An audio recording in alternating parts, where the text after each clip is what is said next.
Momento com Sheikh Omar Ayub. Bismillah, alhamdulillah, wassalatu wassalamu ala rasulillah. Em nome de Allah, louvado seja Allah e que a paz esteja com o mensageiro de Allah. Ashhadu an la ilaha illallah wahdahu la sharika lahu wa ashhadu anna Muhammadan abduhu wa rasuluh. Testemunho que ninguém merece adoração excepto Allah, o único que não tem parceiro, e testemunho que Muhammad é servo e mensageiro de Allah. Estimados e caros telespectadores da televisão Muniga, Assalamu alaikum wa rahmatullahi wa barakatuh, e sejam bem-vindos a mais um momento de partilha de conhecimento e transmissão do saber. Na edição de hoje, inshallah, vamos falar de acontecimentos que têm lugar no momento de transição entre um mundo e outro. Para que o caro telespectador esteja a par, é necessário que tenha em mente a edição na qual falamos sobre de onde viemos e para onde vamos. Nessa edição nós falamos de 4 mundos. Um mundo chamamos por mundo do acordo ou compromisso, aquele mundo em que estivemos na forma espiritual e nos comprometemos diante de Allah subhanahu wa ta'ala que chegando à terra iríamos somente prestar serviço a Ele, portanto iríamos somente adorar a Ele. E chamamos o segundo mundo de formação ou criação. E esse mundo seria o ventre de nossas mães. Falamos do terceiro mundo, que é este mundo em que nos encontramos, e demos o nome de mundo de prática. É aqui onde nós agimos. E, finalmente, falamos do mundo que chamamos de mundo de espera, ou seja, a sepultura, lá onde estaremos esperando a ressurreição e o julgamento final. É sobre a transição entre estes mundos que nós vamos falar hoje. Em outras palavras, nós diríamos que vamos falar do que acontece na concepção de cada um de nós, no nascimento e na morte. Porque do primeiro mundo ao segundo, nós passamos por uma via chamada concepção. É lá onde as nossas mães nos concebem. E entre o segundo e o terceiro passamos por uma situação chamada nascimento. E entre o terceiro para o quarto passamos por aquilo que nós conhecemos por morte. Então vamos falar na visão islâmica sobre o que acontece nestas 3 transições. O ser humano, desde o primeiro dia da sua existência, teve o seu inimigo. E este inimigo é Ash-Shaytan Rajim, o Satanás, o maldito. E o profeta Muhammad sallallahu alaihi wasallam informa-nos que este inimigo não nos larga, não nos deixa de jeito nenhum. Sallallahu alaihi wasallam diz: Inna ash-shaytana yahduru ahadakum 'inda kulli shay'in min sha'ni. O shaytan marca a presença em todas as vossas atividades. Em tudo aquilo que nós fazemos, o shaytan está aí. Aqui é preciso que expliquemos uma coisa muito importante, antes que o caro telespectador comece a pensar que esse shaytan é múltiplo ou é omnipotente, tal como Deus é. É assim, o shaytan não trabalha sozinho. Satanás tem seu exército e ele usa esses elementos do exército para fazer o que ele pretende no meio da humanidade. Então, este hadith está a nos dizer que em todas as nossas atividades, em todos os nossos haveres, o shaytan está lá com o objetivo de estragar alguma coisa. Estragar alguma coisa. Daí, entendemos que a partir do momento da nossa concepção, o Shaitan marca a presença. Como é que isso acontece? Já estamos a falar da transição entre o mundo espiritual, que é o mundo do acordo, para o mundo da criação. Nós somos criados no ventre de nossas mães.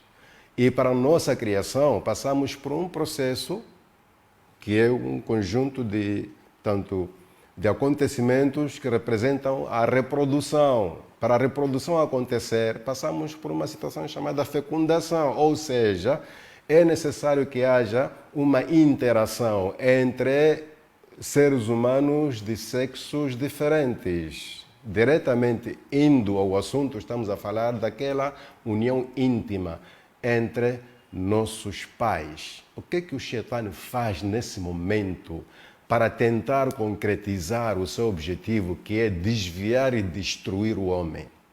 O profeta Muhammad sallallahu alaihi wasallam ensina-nos que quando um homem pretende manter relações com uma mulher, estamos a falar de um casal, o Shaitan está lá no quarto à espera desde muito tempo. Daí a recomendação do profeta Muhammad sallallahu alaihi wasallam, quando ele diz: quando um de vocês pretende despir-se, portanto, antes de você tirar a roupa lá no quarto, por favor, mencione o nome de Allah. Diga Bismillah. Esta palavra Bismillah, ou seja, estas duas palavras Bismillah, que traduzindo em português fica em nome de Allah, transforma-se ou funciona, para melhor dizer, exerce o papel de uma barreira. E esta barreira impede o diabo, impede, portanto, ao Satanás de olhar para as nossas partes privadas. Você está no quarto, entre 4 paredes. Aparentemente você está numa privacidade. Claro, em relação a outros seres humanos.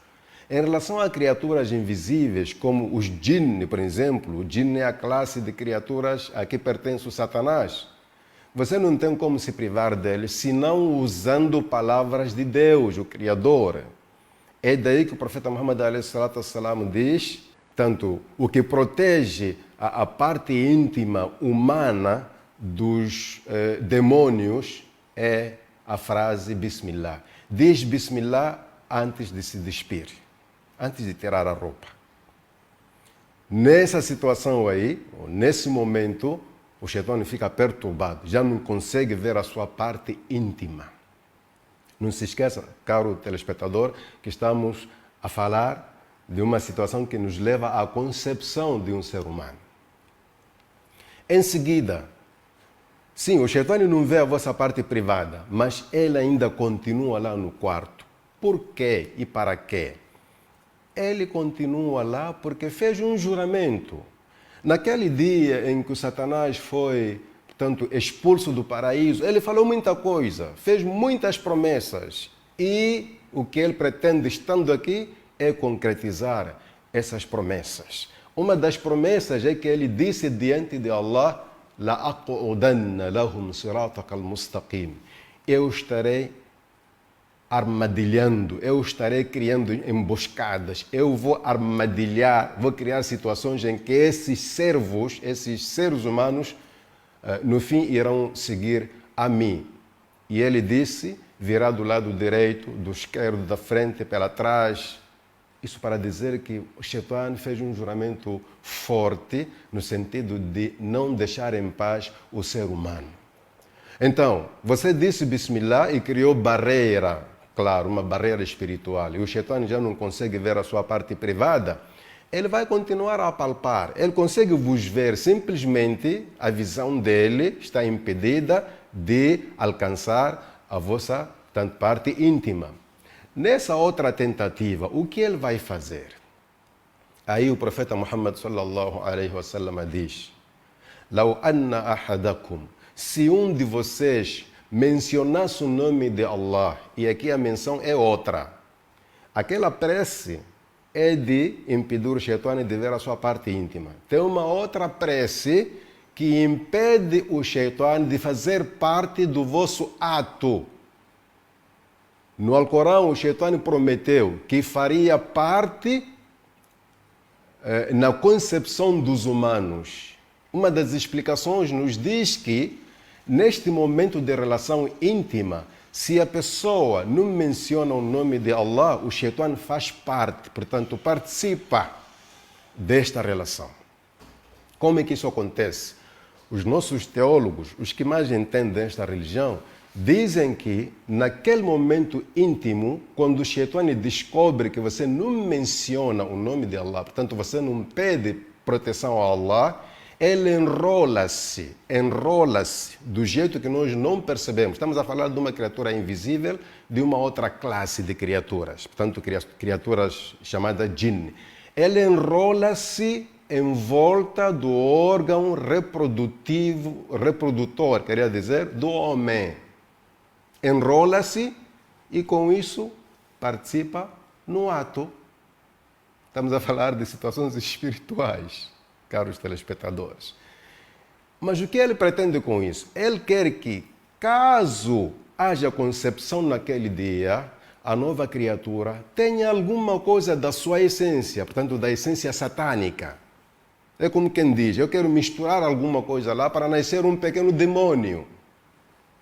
É daí que aparece a recomendação do profeta Muhammad sallallahu alaihi wasallam, que diz: se um de vocês disser antes do ato sexual, se um de vocês disser Allahumma jannibna ash-shaytana wa jannib ash-shaytana ma razaqtana, oh Allah, afaste-nos do Satanás e afaste o que vai sair daqui também do Satanás. Ou seja, caso desta relação nasça uma criança, proteja essa criança do Satanás. E o profeta diz, quem falar essas palavras antes do ato, Allah fará com que o Shaitan não prejudique esse recém-nascido que surgir dessa relação.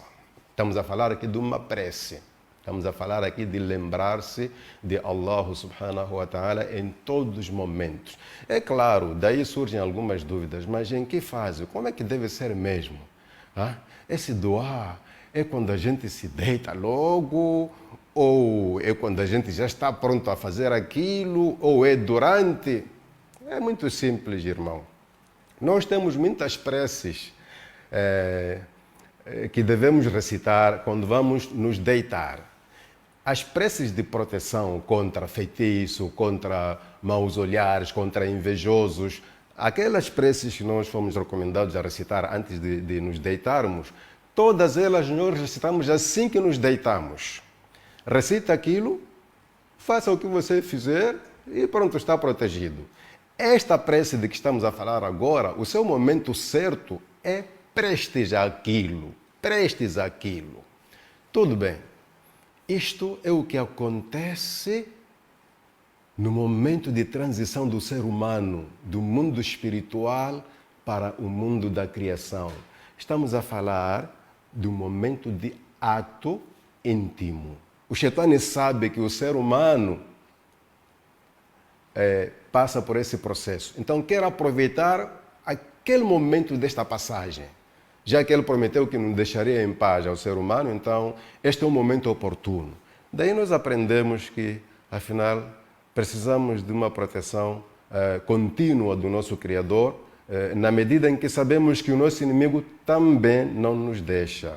Ele não nos deixa. Que Allah subhanahu wa ta'ala nos proteja de Satanás. Este é um acontecimento que cientificamente pode não ter explicação. Como dissemos, estes são momentos de partilha de conhecimento e transmissão do saber com base na religião islâmica.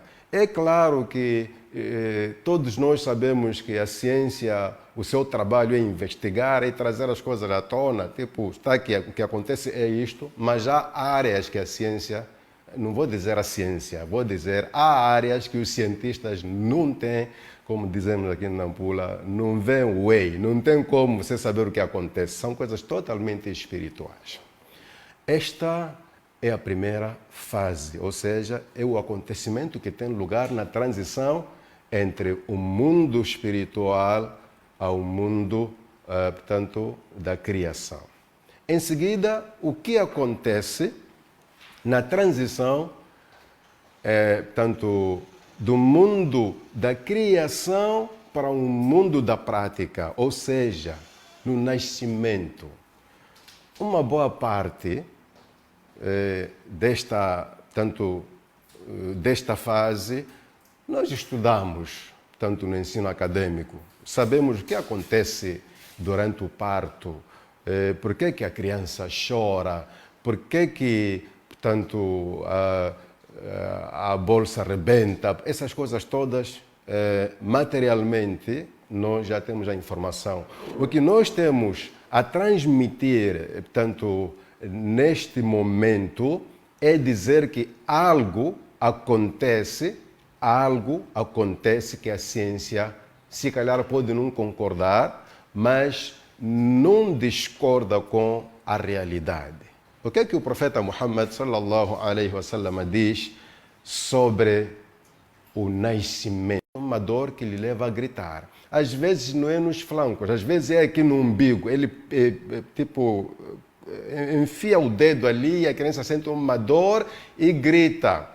Este grito que significa, este grito que se interpreta como dor na religião, na ciência, interpreta-se como tipo sinal de vida. E isso não colide. Essas duas informações podem ser bem consolidadas na medida em que sabemos que um grito, normalmente, grito de choro, não tem sido de uma satisfação, tem sido ou de dor ou de um sentimento triste. O que quer dizer que a criança naquele momento passa uma situação. A ciência vem dizer não, é que a criança enfrenta dificuldades de respiração e querendo aliviar-se dessa situação começa a chorar. Sim, também não impede que essa dificuldade de respiração tenha sido motivada pelo aperto do Shaitã. Seja como for, não queremos aqui convencer a ninguém que prontos ou acreditar. Essa é uma simples informação que os que são da área da saúde podem, com o tempo, fazer pesquisa e chegar às suas conclusões, mas a religião diz que o Shaitã, desde o princípio, persegue o ser humano. Ali, quis fazer parte para que a criança nasça com inclinações satânicas. Ou seja, para que a criança seja concebida com algumas substâncias da parte satânica. E aqui está a fazer esforço para que a criança nasça com um toque satânico.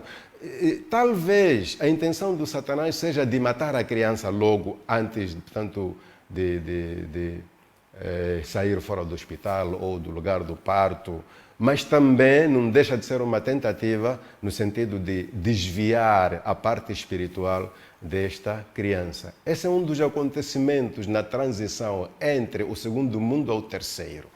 E aqui nós conseguimos encontrar algumas vantagens morais e até filosóficas quando se diz que se o mundo fosse bom, o ser humano não viria aqui a chorar. Mas isso não tem a ver, não tem a ver. A gente vem aqui a chorar porque tem um senhor parado aí que quer nos fazer mal. Agora, se o mundo é bom ou não é bom, esse é um assunto que nós podemos tratar mais tarde, porque não temos como tirar o mérito deste mundo só porque acontecem coisas horríveis. Este mundo é bom, claro, é importante, porque para nós religiosos não tem como chegar ao paraíso sem passar por este mundo. Quem não passou por aqui não estará no paraíso. Deve estar um outro mundo que só Deus sabe, mas paraíso é para quem passou aqui pelo mundo. Portanto, estamos aqui, caros telespectadores da televisão Muniga, a falar de certos acontecimentos que têm lugar na transição de um mundo para o outro. E então, chegou o momento de falarmos da transição deste mundo para o mundo da espera. O que acontece? O que acontece nesse mundo é exatamente aquilo que nós chamamos de morte. E se o caro telespectador se lembra, nós havíamos prometido um dia falar sobre a morte. Então, enquanto falamos da morte como transição, vamos também fazer um detalhe suficiente para o caro irmão desse lado se inteirar do que acontece durante a morte.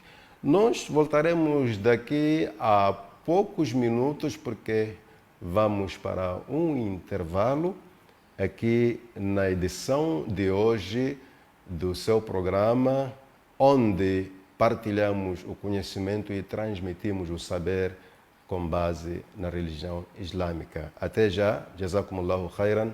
Assalamu alaikum wa rahmatullahi wa barakatuh. Um momento com Sheikh Omar Ayub.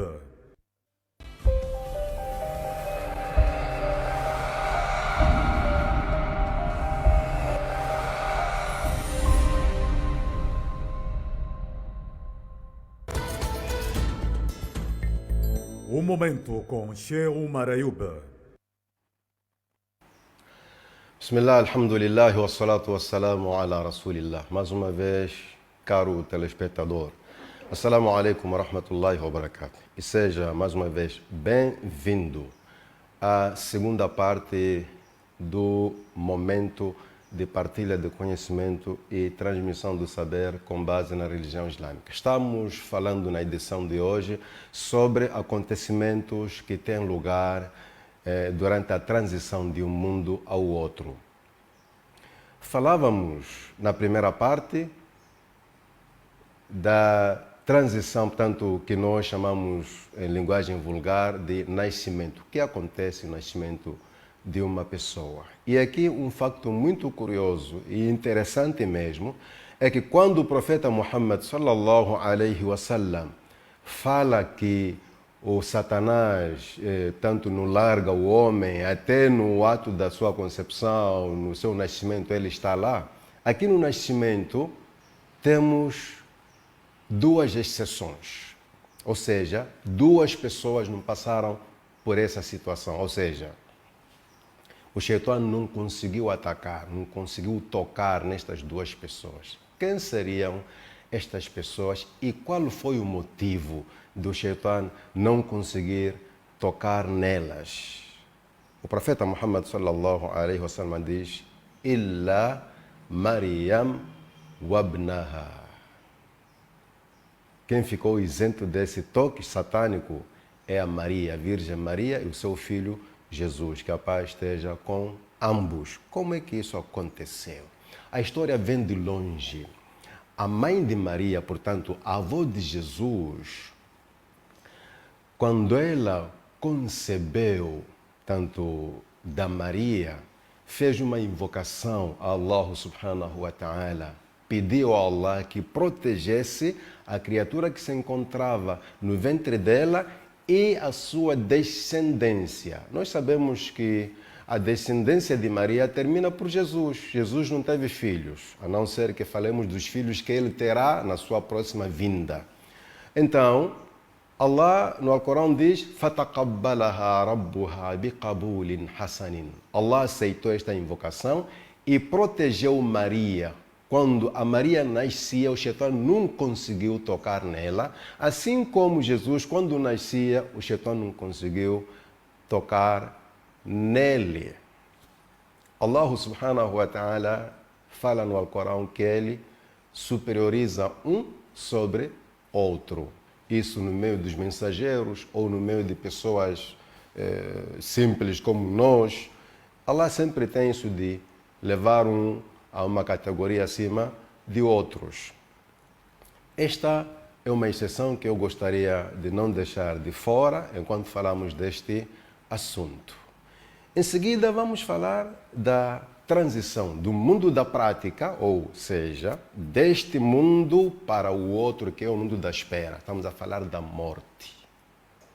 Caros telespectadores, eu sei de antemão que muitos não gostam de ouvir falar da morte, mas eu peço que continue aí sentado em sua casa, porque, inshallah, você não há de morrer agora. Eu também não hei de morrer agora.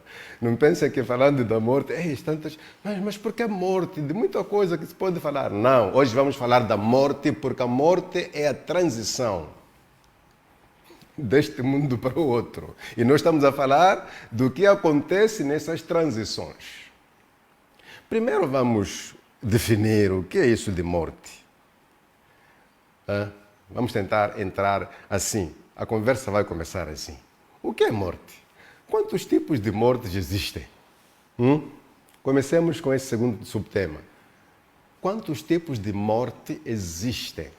Existem 4 tipos de morte. O primeiro tipo de morte é a inexistência. O fato de você não existir, quando falo você, estou a referir o seu corpo e a sua alma. A alma e o corpo são criaturas. Já falamos disso num dos programas, ou numa das edições deste mesmo programa, que Allah subhanahu wa ta'ala primeiro criou o corpo, portanto a parte física humana, e depois enviou a alma. Pode ser que a primeira coisa a ser criada seja a alma, para depois ser o corpo, mas estamos a falar de uma maneira que entendamos que o que aconteceu é que quando a alma vem do céu, ela já encontra o corpo pronto. Então, as duas coisas são criaturas. E sendo criaturas, o segredo está aí. Sendo criaturas, então, tudo que é criatura tem início e tem fim. Então, estamos a falar da inexistência como morte. Quando o seu corpo não existia e a sua alma era antes de ser criada, você não existia, todo você. E neste caso você estava morto. É exatamente isso que Allah subhanahu wa ta'ala diz no capítulo 2 do Alcorão. كَيْفَ تَكْفُرُونَ بِاللَّهِ وَكُنْتُمْ أَمْوَاتًا فَأَحْيَاكُمْ. Como é que vocês se atrevem a negar a existência de Deus se quem não existia eram vocês? Vocês não existiam. Nem a vossa alma, nem o vosso corpo. E Ele criou o vosso corpo e nele introduziu a alma, que é o seu assopro. E aí você passou a existir. Então, a inexistência também chama-se morte. Outro tipo de morte é a ausência da alma no corpo. O que quero dizer é que o seu corpo já está criado no ventre de sua mãe. Durante aqueles 120 dias, digamos, 119 dias, você já está pronto, já tem o aspecto e o formato de um ser humano. Mas Allah ainda não enviou a alma para o seu corpo. Então você é morto. Você é um ser humano completo, mas morto. Por quê? Porque a alma está ausente no seu corpo. Então, a ausência da alma no corpo, mesmo que as duas coisas existam, o corpo existe e a alma existe, mas porque uma não está emparelhada na outra coisa, portanto no corpo, a alma não está emparelhada no corpo, você está morto.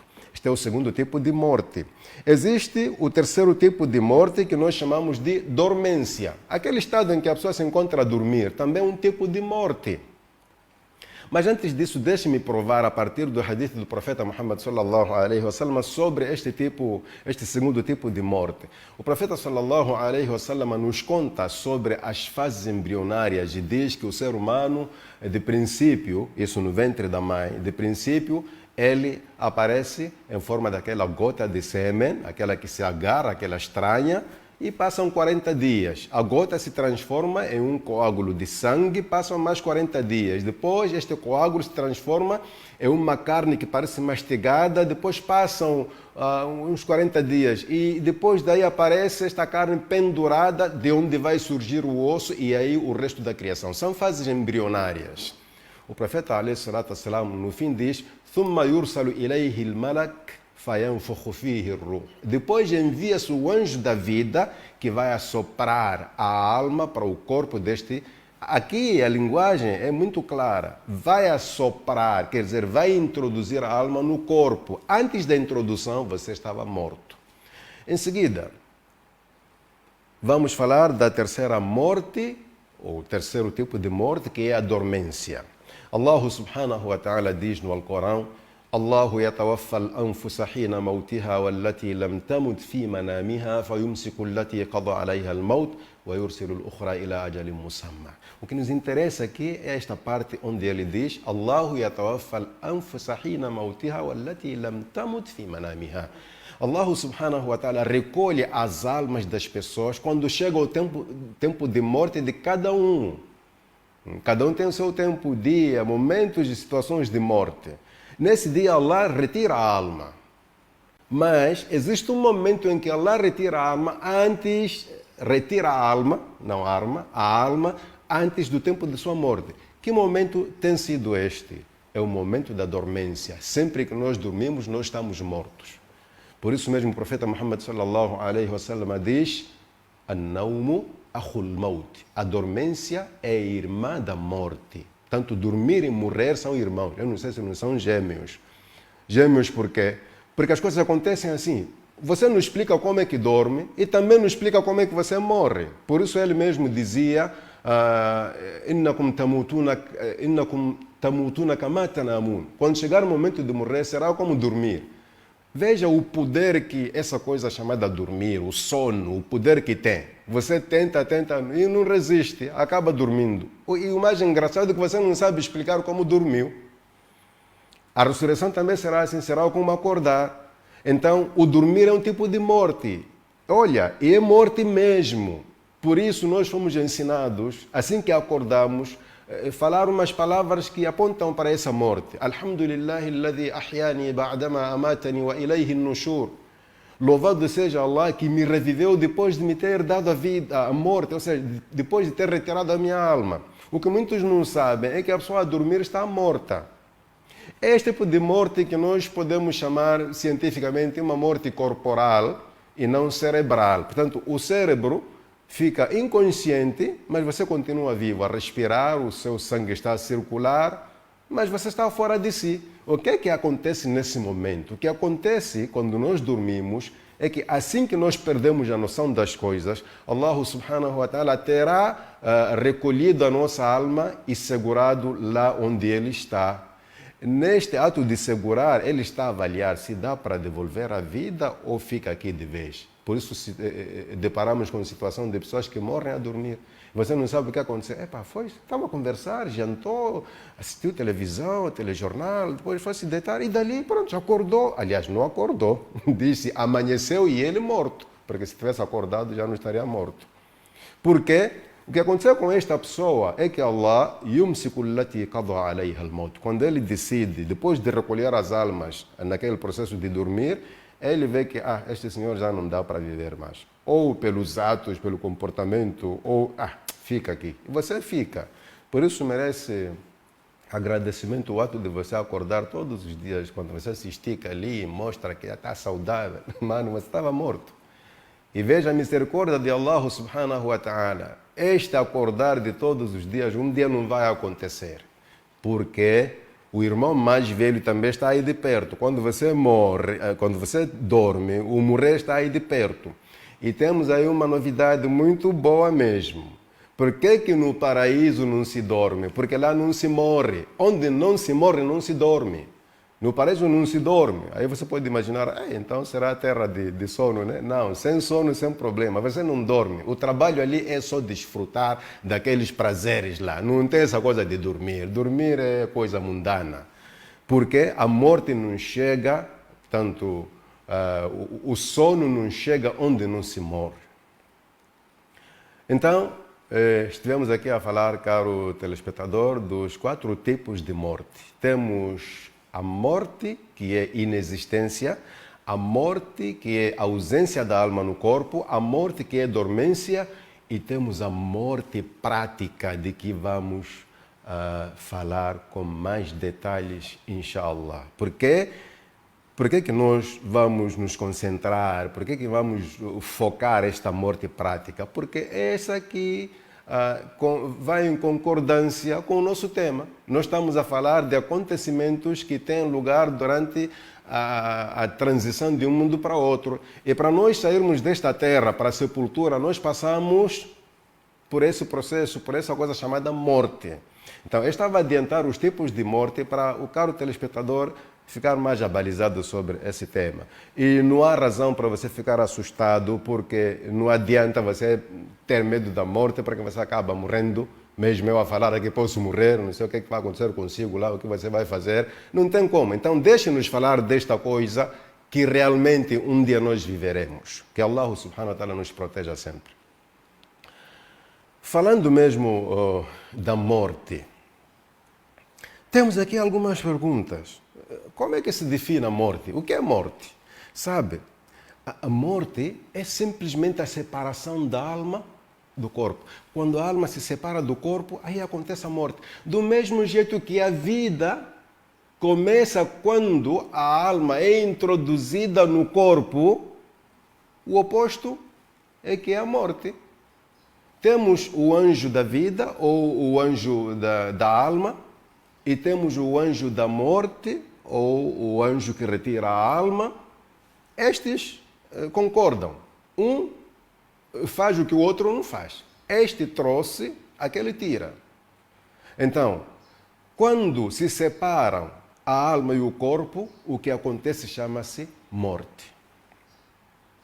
É claro que é este tipo de morte onde nós notamos, portanto, a paragem total e automática do funcionamento do nosso organismo. A circulação para, o cérebro perde sua noção, portanto já não faz o que vinha fazendo e o organismo fica totalmente paralisado. Em linguagem tradicional, a morte é um tipo de formigueiro. Você já imagina o que é formigueiro? Esse formigueiro que você sente em situações em que você, portanto, senta sobre uma parte do seu corpo muito tempo, ou lhe acontece algo, você não sente nada ali. Aquele formigueiro é muito pequeno, muito pequeno. Na morte, você sente o peso do seu corpo, porque ele já não funciona. Nós conseguimos nos mover porque tem algo lá dentro que é o motor principal. Então, na linguagem tradicional, isso que eu estou a dizer agora não tem hadith, não tem aya. É uma maneira de simplesmente facilitar os termos. A morte, sentida fisicamente, é um tipo de formigueiro, mas o maior formigueiro que você pode imaginar. Tudo bem. Como é que acontece a morte? Esta separação da alma, entre a alma e o corpo, como é que acontece? Sabe, são perguntas que nós fazemos quando estamos aí em casa sozinhos. Às vezes nem queremos partilhar, né? Com medo de ouvir uma resposta que não vai nos agradar. Como é que a morte acontece? Esta separação de que falamos agora, como é que acontece? Irmão, caro telespectador, a morte não acontece sozinha. Temos aí dois agentes para que a morte aconteça. Temos dois agentes e temos um motivo. Um só motivo. Atenção, não estou a falar das causas de morte, que disso falarei, inshallah, brevemente. Para a pessoa morrer, temos dois agentes e um motivo.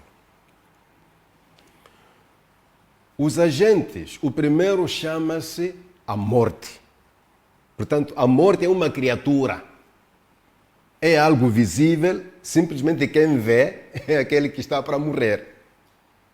Não tem como dizer, vi a morte à noite, eu sonhei com morte. Ah, mano, você está a piorar. No dia que você ver isso, não vai contar. Nós é que ficaremos a dizer que o fulano viu a morte. Então, a morte é uma criatura que é visível no momento em que a pessoa morre. E além da morte, o segundo agente é o anjo da morte. Isso quer dizer que a morte não trabalha sozinha. Ela não anda sozinha aí a recolher as pessoas, não. Allah subhanahu wa ta'ala diz, قُلْ يَتَوَفَّاكُمْ مَلَكُ الْمَوْتِ. Fala de duas coisas. Informa as pessoas que o anjo da morte vos recolherá. Então, a morte é algo que trabalha na base de uma outra criatura. Podíamos dizer, um simples exemplo. Morte é uma viatura e o anjo da morte é o motorista. Só para exemplificar. E estes dois, como é que aparecem diante de uma pessoa? Portanto, para uma pessoa morrer, simplesmente eles aparecem do nada? Não. Estes aparecem quando uma coisa acontece. O que é essa coisa que acontece? O caro telespectador lembra-se muito bem quando falávamos do segundo mundo, na concepção, e dizíamos que é lá onde desce um anjo da parte de Allah e assopra a alma. Até falamos disso nesta mesma edição. Assopra a alma no corpo do feto e aí começa a viver. Então, aquele anjo que veio assoprar a alma no corpo do ser humano, da nova criatura, registrou quatro coisas. Uma delas é ajalihi. O anjo da vida que traz a alma deixa algo gravado em você. Você já vem com isso, não tem como escapar disso. Não tem como dizer, não, mas não haverá ciência alguma ou tecnologia alguma que venha a aumentar o tempo de vida de alguém. É mentira isso. São histórias humanas, pronto, são desejos humanos. Você já tem o dia de morte. Chama-se al-ajal, o dia marcado. Em outras palavras, o destino. Então, o anjo da morte e a morte em si recebem informação de Allah, porque nem eles sabem. O anjo da morte não sabe quando é que você morrerá. A própria morte também não sabe. Esse conhecimento é um conhecimento de Allah. Ele é que sabe que fulano terá que morrer no dia X. Assim que o anjo da vida recebe a informação de Allah subhanahu wa ta'ala, que escreve aí que esse morrerá dia X, essa informação não passa para mais ninguém.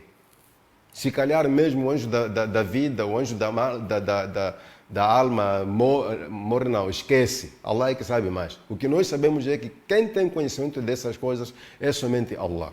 Então, assim que chega o seu tempo, Allah subhanahu wa ta'ala simplesmente avisa o anjo da morte e o anjo da morte pega a morte do jeito que ele só sabe como é que pega e eles vêm ao seu encontro. Então, o motivo é o fim do seu rizqi. E adiantamos numa das edições que a palavra rizqi não se confina na alimentação. Muita gente está acostumada a dizer rizqi, a pensar que é só comer ou vestir. Rizqi é tudo aquilo que vai contribuir para, portanto, a sua vida enquanto você existir aqui na Terra. Tudo isso, se você tiver, tanto consumindo, e se você tiver usado tudo que estava prescrito para usar neste dunya, aí vem a ordem de Allah para o anjo da morte. O fulano já está no fim da sua conta. Ou seja, a conta do fulano já está no fim. E aí você se surpreende com o anjo da morte e a própria morte. Então temos um motivo e dois agentes. A morte não há de aparecer sozinha para recolher alguém. Sempre acompanha-se do seu motorista. É isso que acontece durante a morte. Aliás, quando falamos de um agente, este agente às vezes não faz tudo sozinho, tem seus ajudantes, tem seus companheiros. O anjo da morte tem um grupo de anjos, na verdade tem dois grupos de anjos. Um grupo que lhe segue, que lhe acompanha quando vai tirar a alma de um maldoso, sallallahu alaihi wasallam, e um grupo que lhe acompanha quando vai tirar a alma de um bondoso. Estamos a falar já do comportamento, do caráter. Este anjo da morte, simplesmente o seu trabalho é retirar. Ele é mestre nisso. Retirar a alma do seu corpo e entrega àqueles que lhe ajudam, que lhe acompanham. São esses que levam a alma para o céu. E esses que levam a alma para o céu têm outro trabalho, dependendo da pessoa que está a morrer. Às vezes, eles estão ali para segurar o corpo que está para perder a vida. Porque é um processo, sallallahu alaihi wasallam, muito complicado. Já imaginou? Você já assistiu os mecânicos quando tiram o motor de um carro? É um pequeno exemplo, não é nada igual. Então imagina quando se tira o motor da nossa vida, a coisa que é motivo de todos os movimentos, tudo que fazemos. É um trabalho que você não imagina. Pena que isso acontece no mundo espiritual. A gente não consegue viver as coisas assim, não conseguimos apalpar. Mas aparecem ali anjos para segurar o corpo que vai perder a vida. Portanto, se imaginarmos alguém a morrer, na ausência desses anjos, nós podíamos ver alguém que está a morrer a saltar uns 50 metros para cima. Só pelo cenário, pela situação que acontece naquele momento. Então, tem outras tarefas. Nós estamos a tentar resumir porque temos mais informações pela frente, inshallah.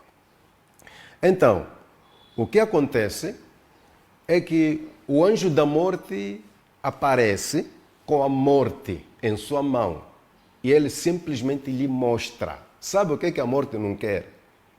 A morte não quer ver os seus olhos. Assim que ela ver os seus olhos, você morre. Por isso, normalmente, se vocês quiserem, caros telespectadores, observar pessoas quando morrem, sempre tem a tendência de virar a cara para um lado. Está a tentar fugir de ver algo que dá medo. Então, ele simplesmente mostra a você a morte e você morre. E a alma já nas mãos dele, ou diante da morte, é entregue aos anjos e você...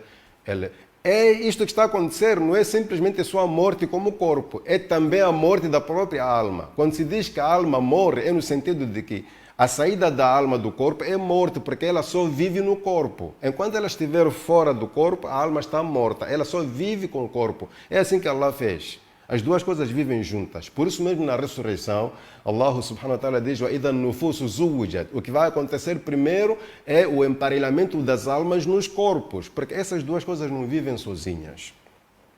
Tudo bem. A pergunta é, eu estava a tentar explicar ou responder como é que acontece a morte. E já respondi sem a pergunta. Quando é que aparece a morte? A morte aparece quando o seu sustento acaba, quando o seu rizqui acaba. Sustento no sentido aquilo que lhe é importante para continuar a viver. O profeta Muhammad sallallahu alaihi wasallam diz: "Inna ruha al-Qudus alqa fi raw'i allan tamuta nafsun hatta tastakmila rizqaha." O Espírito Santo, o anjo Gabriel, trouxe-me uma informação muito segura. Que informação é essa? É como quem diz, não há dúvida. Ninguém morrerá sem antes completar o seu rizq. Ninguém morrerá sem antes completar o seu rizq. A palavra rizq seja conhecida por todos os telespectadores. Aquilo que foi prescrito para ser usado por este que está a morrer. Acabou a sua porção de água, a sua porção de ar, a sua porção de comida, a sua porção de passeios, de viagens, de risos, de tudo. Acabou, a morte está a aparecer. Independentemente das causas, que o assunto de causas vamos deixar de lado e nós vamos para um curto intervalo, voltamos já, continuaremos ainda, inshallah, enquanto estivermos vivos, a falar da morte na edição de hoje. Jazakumullahu khairan. وصلى الله وسلم على نبينا محمد. السلام عليكم ورحمة الله وبركاته.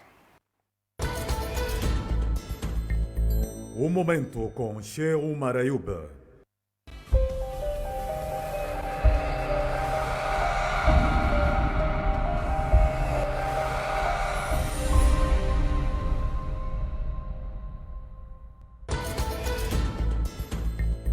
Momento com Sheikh Omar Ayub. Bismillah, alhamdulillah, salatu wassalamu ala rasulillah. Estimado telespectador, assalamu alaikum wa rahmatullahi wa barakatuh. Estamos na terceira e final parte do momento de partilha de conhecimento e tanto transmissão do saber com base na religião islâmica. Estamos a falar hoje dos acontecimentos que têm lugar na transição de um mundo para outro e estamos agora falando da morte, porque a morte é uma dessas transições. Lançamos a pergunta: quando é que aparece a morte? Tentamos responder com base no Alcorão e com base nas palavras do profeta Muhammad sallallahu alaihi wasallam. A outra pergunta é: como é que a morte aparece? Como é que a morte aparece? Falamos da morte, estamos a falar do anjo da morte. O que aparece na sua frente é a morte. O anjo da morte fica sempre atrás, ou seja, do lado da cabeça. Imaginemos alguém que está deitado, doente por muito tempo, chega o tempo de morrer, o anjo da morte vem assim da cabeceira e a morte vem na sua frente. Como é que ele aparece? Temos aqui duas coisas. A morte surpreende e assusta. A morte surpreende e assusta. Quando falamos de surpreender, mesmo aqueles doentes, desesperados, que só pensam em morrer, quando a morte aparece, eles esquecem que estão doentes. Lhes surpreende porque aparece o que eles nunca imaginaram, nunca pensaram que seria. O profeta Muhammad sallallahu alaihi wasallam diz: "Al-mautu faza." A morte, quando aparece, traz uma série de sustos. Ela assusta. Porque é uma criatura horrível. Não vai se enganar que a morte é coisa bonita, coisa boa para ver. É mentira isso. A morte assusta, surpreende. E Allah subhanahu wa ta'ala diz: Innal mawta alladhi tafirruna minhu fa innahu mulaqikum. Essa morte da qual vocês fogem de várias formas, ou vocês vão ao encontro dela, ou ela virá ao vosso encontro. Ou seja, estamos perante um choque, uma colisão entre a pessoa e a morte. Ou você vai atrás da sua morte, ou a morte vem atrás de você, vem à busca de você. Então surpreende.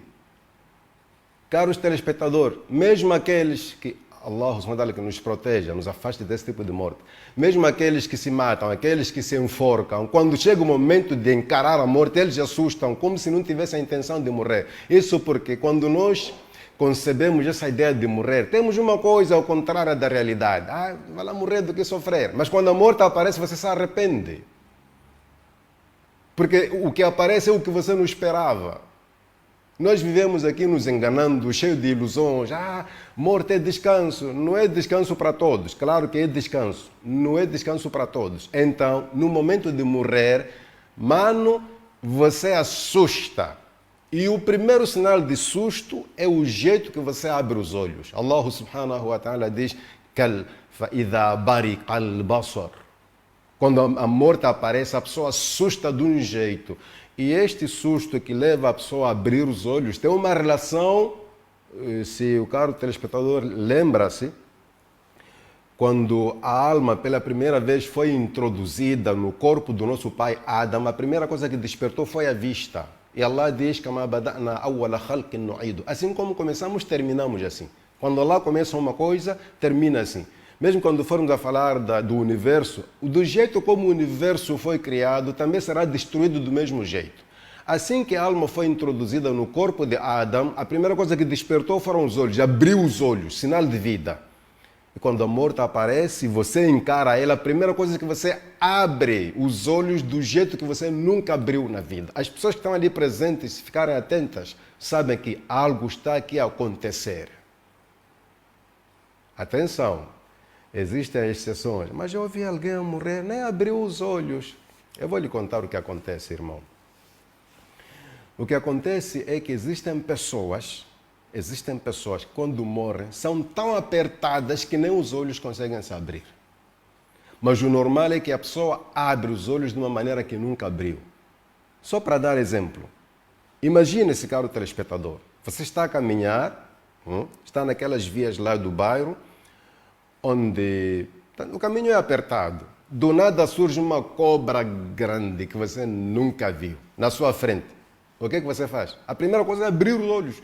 Abre os olhos, susto. Então, por causa do susto que a morte traz, um dos sinais que nós conseguimos notar que a pessoa está a morrer é que abre os olhos de uma maneira muito estranha. E isso não é, portanto, defeito algum, não é nenhum defeito. A nossa obrigação é simplesmente fechar a vista da pessoa. O profeta Muhammad sallallahu alaihi wasallam diz: Inna ruha idha qubida tabi'ahu al-basar. Quando a alma é recolhida, é seguida pela visão. Ou seja, por que a pessoa se preocupa em ver a sua alma quando morre? Porque nunca tinha visto. Aquela é a única oportunidade nesta vida de você ver a alma.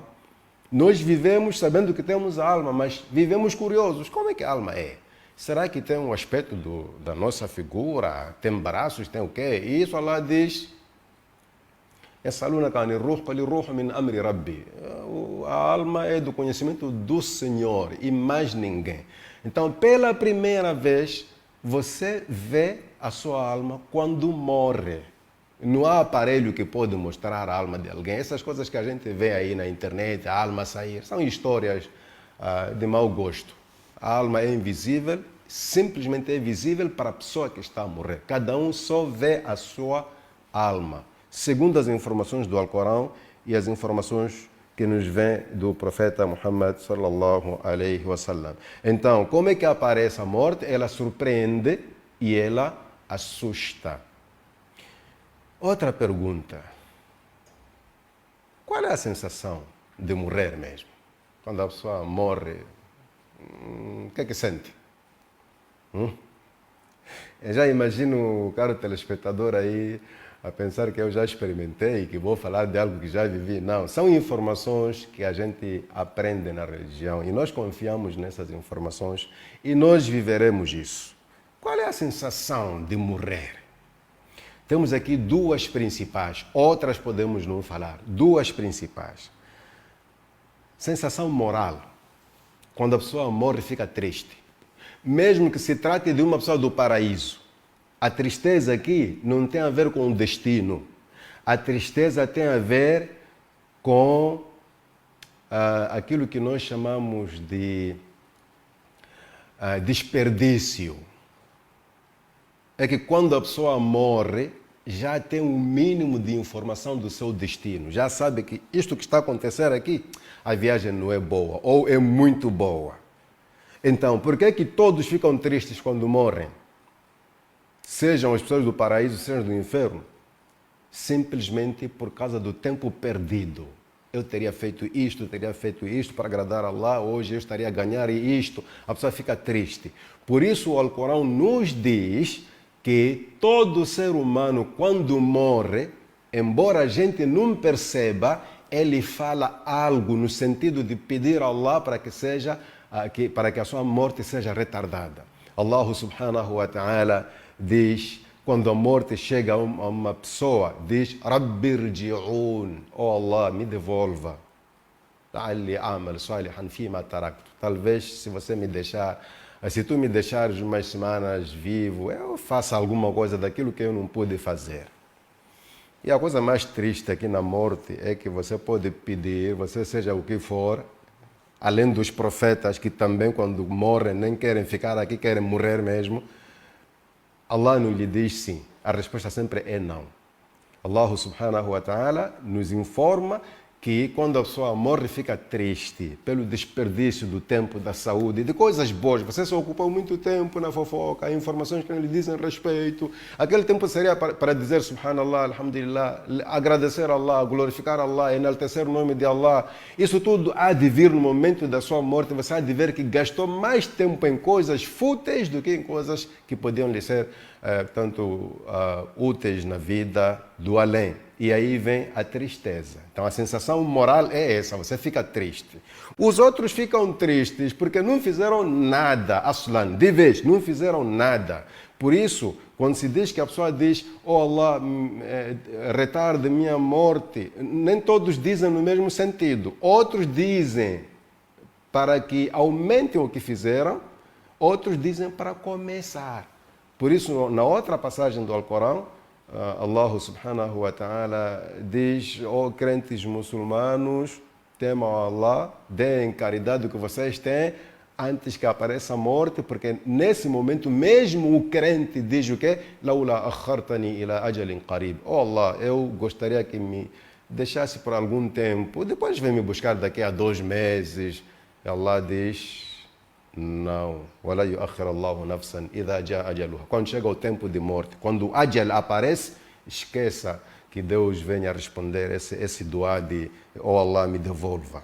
Então a sensação é essa, tristeza. É claro, chega um momento, aqueles anjos que acompanham o anjo da morte apercebem-se dessa sua tristeza. Está triste. Eles aí começam a acalmar, a carinhar, tipo, não te preocupes, la takhaf, wala tahzan, não se preocupe, não fique com medo nem tristeza, você vai para um bom lugar. Essas boas novas nós rogamos a Allah subhanahu wa ta'ala que sejam daquelas que nós viveremos.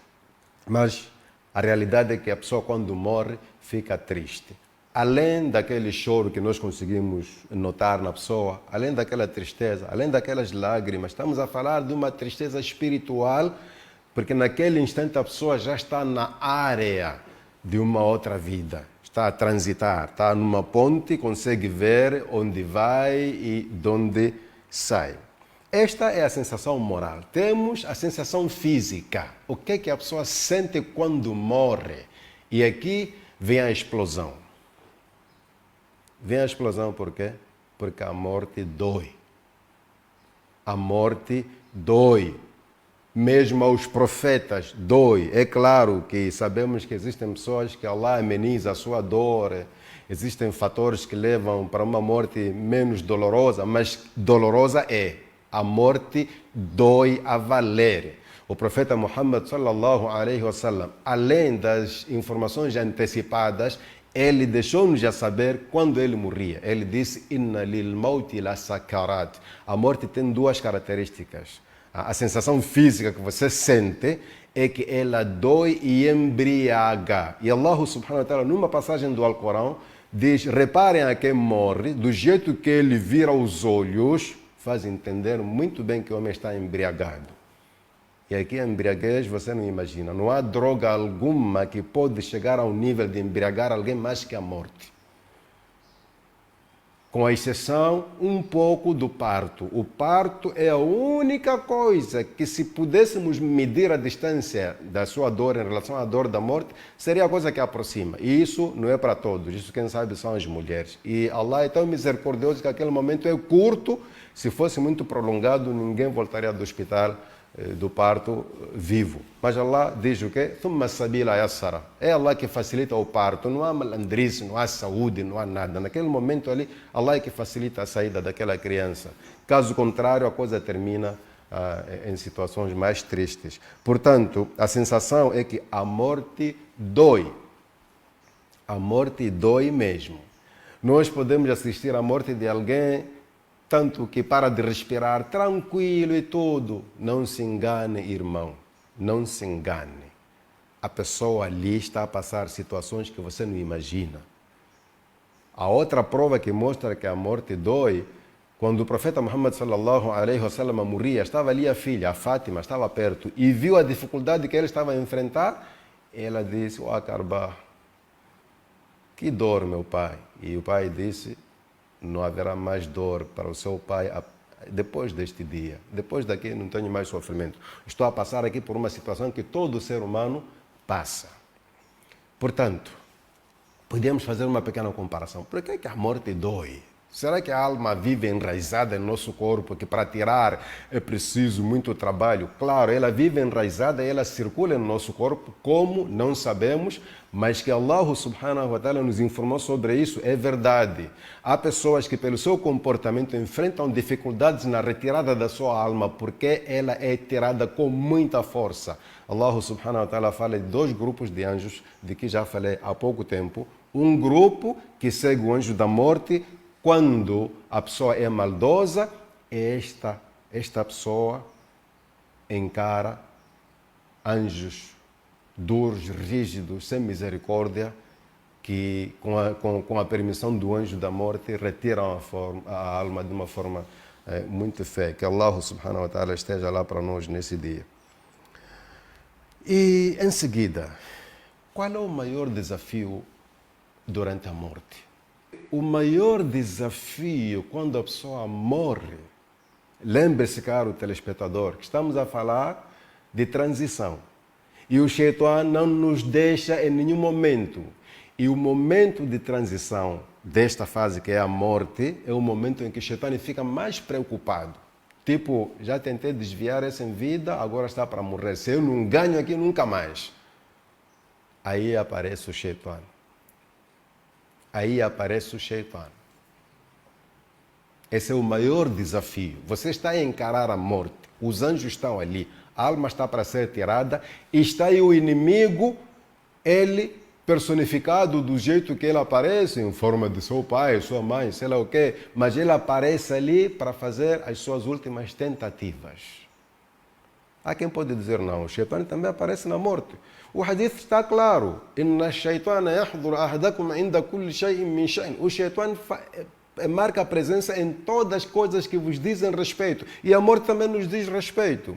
O profeta Muhammad alayhi salatu wassalam tinha um dua que ele fazia constantemente. E no meio desse dua encontramos um trecho que diz: وَأَعُوذُ بِكَ أَيَتَخَبَّطَنِيَ الشَّيْطَانُ عِنْدَ الْمَوْتِ. Oh Allah, peço refúgio em ti, que o Shaitan não me faça cair durante a morte. Fazer-lhe cair como? Aqui é uma queda espiritual, tipo, não me roube a fé, que o Shaitan não me traia, tipo, não me deixe aceitar o que tu não gostas. Então é um momento muito difícil, complicado, delicado, sensível, porque naquele instante aí os familiares estão preocupados com outras coisas.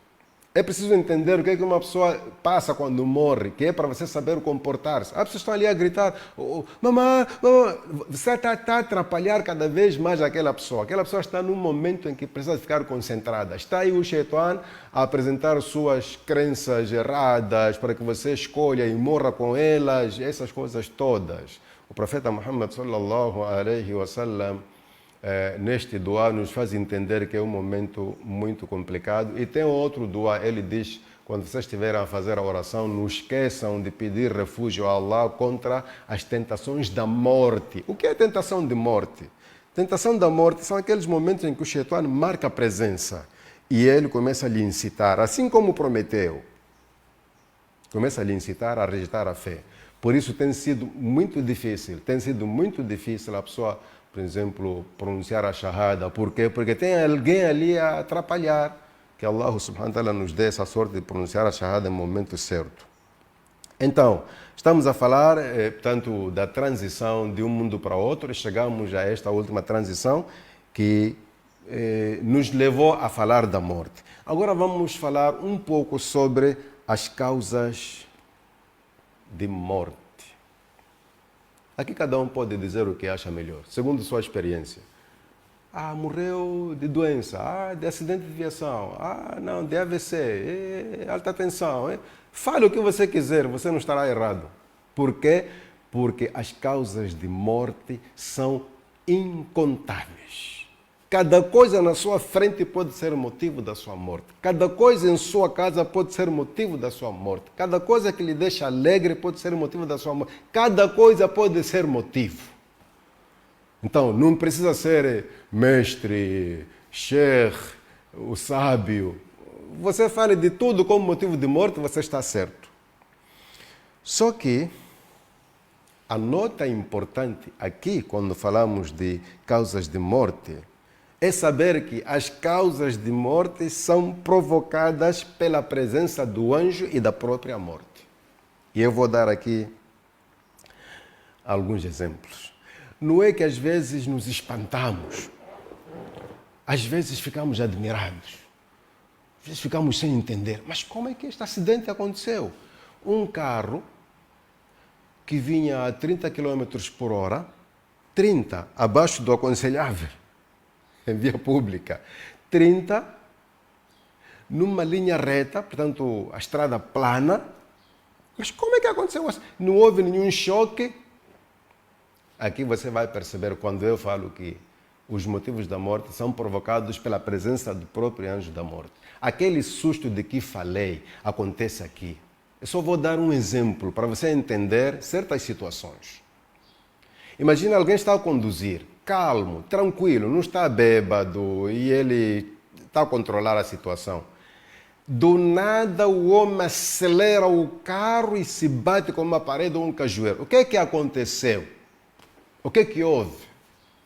O que houve é que ele viu ou os anjos que acompanham o anjo da morte, ou viu a morte em sua frente e perdeu o controle, acabou acelerando ou assustando, que era para simplesmente surgir o motivo da sua morte. Aquilo que as pessoas ficam a dizer, houve um embate, houve um choque entre carros. Aquilo era só um motivo para a coisa acontecer. Esses choques, esses embates podem acontecer. Se o anjo da morte não aparece, ninguém morre. As pessoas podem sofrer, ninguém morre, porque nós já temos a definição da morte como separação da alma do corpo. E esta separação só acontece com a presença de dois agentes e um motivo. Não chegou o tempo de morte. O anjo da morte não está aí, nem a morte está aí. Aconteça o que acontecer, mano, você não vai morrer. Pode acreditar. Você não vai morrer. Se calhar outro dia, mas desta vez não. É assim que nós falamos, né? Quando salvamos de uma situação desta. Não foi desta vez. Virá a vez. Não foi desta vez, porque os que têm vindo não vieram. Virá a vez. Tudo bem. Estamos, caro telespectador, falando de acontecimentos que têm lugar nessa fase que nós chamamos de transição. Esta, portanto, edição seria uma continuação daquela outra na qual falamos de onde saímos e para onde vamos. Normalmente, numa viagem longa, sempre existem pontes. Essas transições seriam as pontes do percurso que nós encontramos ao longo do percurso da nossa vida. E aqui, espero que o caro telespectador perceba que o nosso maior foco é a perseguição satânica ao homem. O Satanás não nos larga. Quando sabe que o homem vai se encontrar com mulher e pode existir ali uma concepção, ele vai lá para ver se faz parte.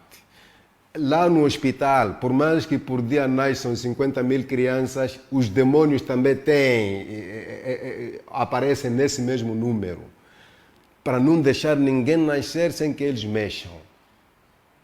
E na morte também. Somos perseguidos. São momentos difíceis e rogamos a Allah subhanahu wa ta'ala que em todos eles nos proteja. Rogamos a Allah subhanahu wa ta'ala que sejamos das pessoas registradas como felizes. Estamos a falar deste tema, caro irmão. Aproveitamos a boleia para falar da morte. Não falamos com todos os detalhes, porque falar da morte, digamos, de ponta a ponta, precisa de uma outra edição.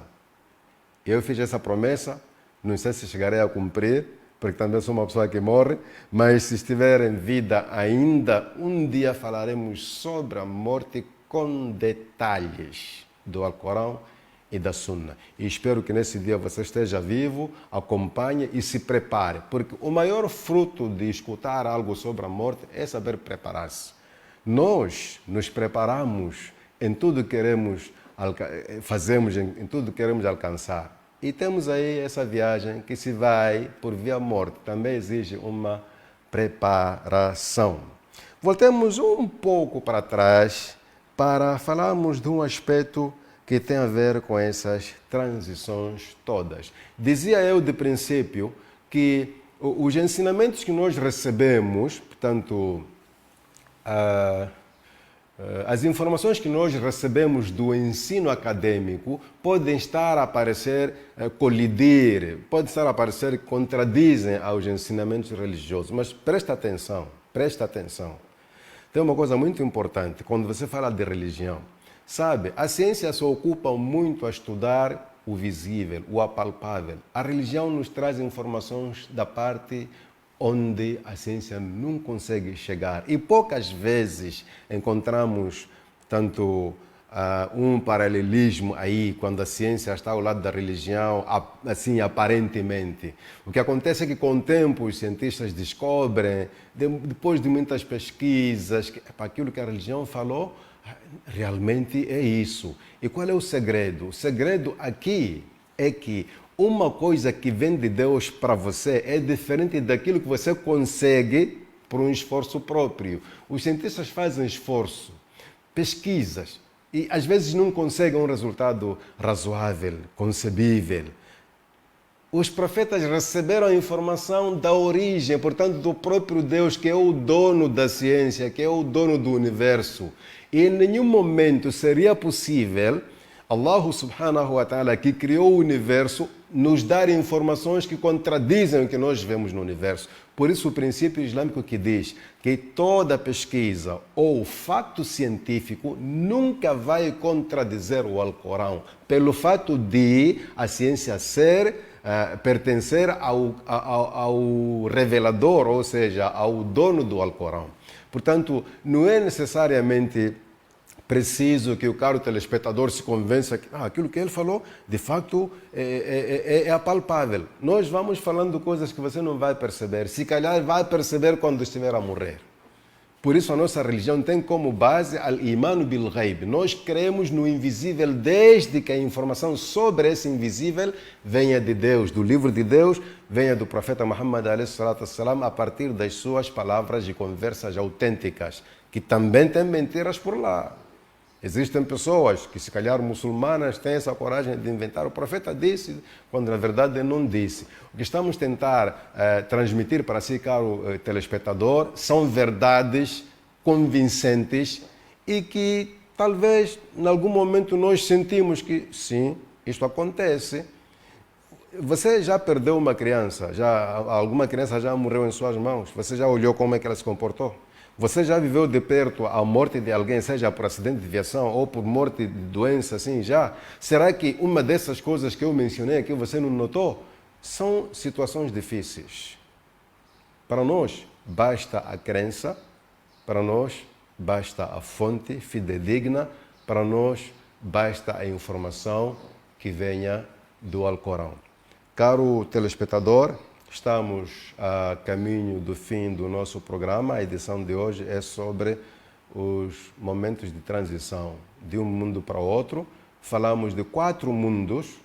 O primeiro, o mundo do acordo ou do compromisso, aquele mundo em que o nosso pai Adão estava em pessoa e alma, portanto em pessoa quer dizer corpo e alma, e nós simplesmente estivemos em alma.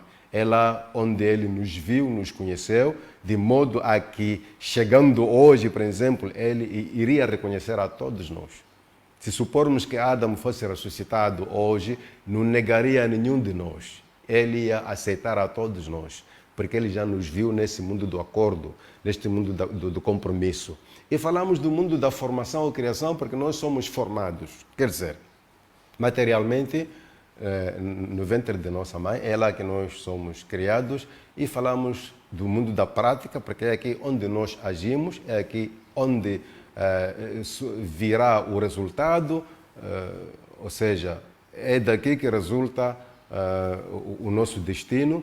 E tem um mundo de espera. O mundo de espera só poderemos falar dele, inshallah, quando formos a falar da ressurreição, ou seja, o fim do mundo, que também será um tema, inshallah, interessante. Espero que estas informações tenham sido muito importantes para o caro telespectador, no momento em que a ciência às vezes nos remete a situações de rejeição, a ciência que poderia desempenhar o papel de ajudar a pessoa a crer em Deus, hoje para alguns serve, portanto, de um fator que afasta as pessoas de Deus, mas quando na verdade Deus é o conhecedor, é o dono da ciência, e Deus é o que revelou essas informações que nós estamos aqui a tentar fazer chegar até a si.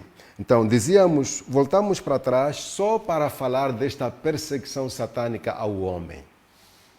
Caro telespectador, faz ideia, se lembra muito bem quando abordamos a questão de onde nasceu o ódio do Satanás. O ódio do Satanás nasce a partir do momento em que ele vê uma nova criatura.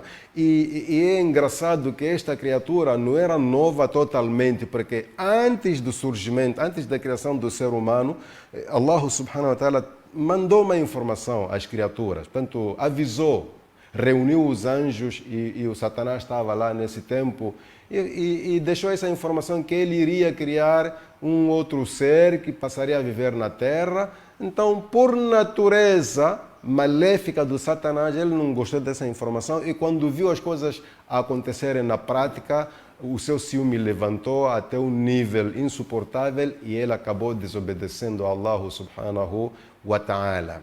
A partir deste acontecimento surge um ciúme sem fim. Portanto, na Terra nós estamos num palco, portanto, estamos a viver um duelo. E a coisa mais confusa aqui é que o nosso inimigo é invisível. Mas Allah subhanahu wa ta'ala é tão justo que no dia do juízo final seremos nós a ver a eles e eles não nos verão. Allah é justo. No dia de Qiyamah nós veremos os jinni e os jinnis não poderão ver o ser humano. Agora, por que Allah nos colocou neste lugar diante de um inimigo invisível? Como é que vamos nos defender? A defesa está bem clara. Palavras de Deus. Palavras de Deus. O profeta Muhammad sallallahu alaihi wasallam, estou a falar isso porque estamos a falar de perseguição satânica nesses momentos de transição. O profeta Muhammad sallallahu alaihi wasallam ensinou-nos palavras suficientes para com elas nos protegermos. Ao ir dormir, ao sair de casa, ao entrar no banheiro, ao comer, Tudo aquilo que nós recitamos é no sentido de procurar a proteção de Allah, a bênção de Allah subhanahu wa ta'ala, porque o nosso inimigo e o seu exército não nos deixam em momento e lugar nenhum. Onde nós estamos, o Satanás está aí. Que não esteja ele em pessoa, mas está aí um representante dele. O caro irmão pode pensar, mas como assim? Eu vou lhe dar um exemplo muito prático. Você tem olhado como é que as pessoas se comportam de manhã quando acordam, quando vão ao trabalho, aquela agitação toda. Tem reparado nisso? Acha que aquela maneira de se comportar tem sido simplesmente humana? Não. Aquele momento em que nós acordamos, outros se preparam para a oração, outros madrugam ao trabalho, o Shaitã também faz uma formatura para aconselhar o que fazer, aconselhar aos seus seguidores o que fazer.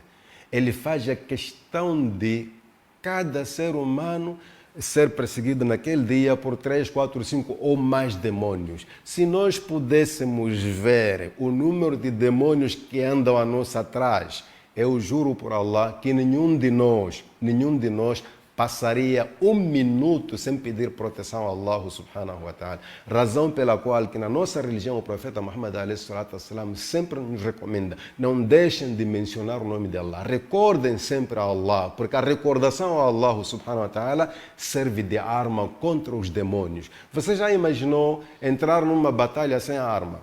Cada dia que nasce é uma batalha entre o ser humano e o seu inimigo invisível. Já imaginou amanhecer até anoitecer sem nenhuma arma? Ok, se calhar você não sente nada, mas você já foi atingido várias vezes. E o efeito dessas balas, digamos, vai se fazer sentir a cada dia, a cada dia. A título de exemplo, porque estamos aí mesmo no fim, o que o profeta Muhammad diz sobre uma pessoa que está a dormir? O profeta diz que uma pessoa que se deita e não procura proteger-se, portanto não pede, não se refugia em Allah subhanahu wa ta'ala, esta pessoa torna-se vítima do Shaitã. O Shaitã vem e amarra 3 nós na sua nuca, 3 nós. E quando ele amarra, recita suas palavras satânicas. Alaika naumun tawil, durma, não acorde. Se for uma pessoa que faz salat, tipo, hoje não há salat, durma. Imagina se isso acontece todos os dias. Aqueles que não mencionam o nome de Allah quando dormem, quantos nós tem na sua nuca? E se cada nó tem efeito na vida prática? Se calhar é por isso que você não entende nada de Deus. Quando se fala de Deus, não mexe o seu coração. Esse é o efeito do nosso inimigo. Nós temos um inimigo presente em todos os nossos haveres e afazeres. Que Allah subhanahu wa ta'ala nos proteja desse inimigo. E aqui termina a nossa edição de hoje com a promessa de, no próximo domingo, pontualmente às 10 horas, voltarmos com mais um tema que não deixa de ser interessante. Será mais um momento de partilha do conhecimento e transmissão do saber na base religião islâmica. Caro telespectador, me despeço com votos de um bom início de semana e que Allah subhanahu wa ta'ala lhe proteja sempre. Jazakumullahu khairan wa sallallahu wa sallam ala nabina Muhammad walhamdulillahi rabbil alamin. Wassalamu alaikum wa rahmatullahi wa barakatuh.